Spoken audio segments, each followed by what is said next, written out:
Mark here with Tamed Fire, and this is something you shouldn't do. Okay, so the story behind this trick that I'm going to show you guys, or attempt, a while back, years, I saw this breather in Europe named Zerg do a fire breath with titanium powder, and it looked like it was in his mouth. Now normally when we do a Thai breath, we have fluid in our mouth and we throw the Thai powder up and breathe into the Thai powder, making a nice sparkle breath. But I'm gonna try it in my mouth. That's what she said. The shit I do for you guys. Just a pinch.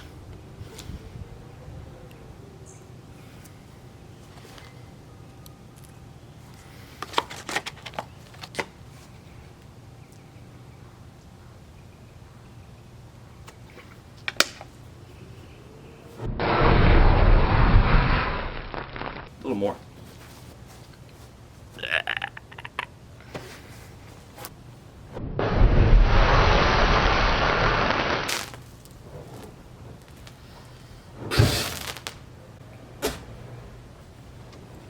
I think it works. Now I have like this, it's almost like abrasive metal. I can brush my teeth. This is it not being in my mouth.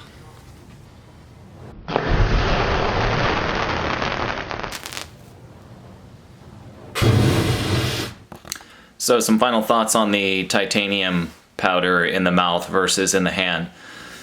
I found that putting it in my mouth, the more titanium powder actually worked. This is a larger flake titanium powder that you saw in this video. The finer, more popular brand name Splitter, which is just a finer titanium powder. I did not try that. That may yield different results if you put that in your mouth. I've heard from guys before not to put this stuff in your mouth, that blah blah blah this, blah blah blah that. It was relatively really easy to get out of my mouth. Afterwards I looked in the mirror and there was like all these flakes in my teeth. I just washed it out with water and brushed my teeth, it came right out. So I could see it being useful for a performance where you're trying to surprise your audience, like, whoa, I didn't see that one coming, like, where did that sparkle stuff come from? You know, like, I didn't see him throw anything up into the air kind of thing. I don't think the payoff is that big though, because you have this stuff in your mouth and now you need to wash it out after your performance versus just throwing it up with your hand and you don't really have anything to worry about after that. You have to wash your mouth out. So that's pretty much it. I just wanted to let you guys know that this is a more coarse flake of titanium powder than the finer stuff that you would have in Splitter that you'd put on the heads. So the larger flakes will give you the raining shower of sparks that last longer instead of just the really small sparks that don't really shower.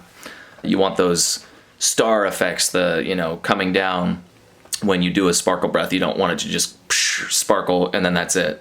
So these larger flakes are better for fire breathing into them. I do think the smaller flakes are better if you're going to put them on props. One more thing to think about too, this is a metal, so when it's in your mouth, it's going to sink to the bottom of the fire breathing fluid, or it's always going to be at the bottom of your mouth. So when we throw the powder in the air, it's relatively easy to get it in the air because we're throwing it. When it's in your mouth, I found that you have to project it out with your breath. So I don't think you can spit the titanium powder out of your mouth as far as you can throw it. So comparing just the two that I did today, I would say that throwing it up in the air and then breathing onto it yields better results than putting it in your mouth.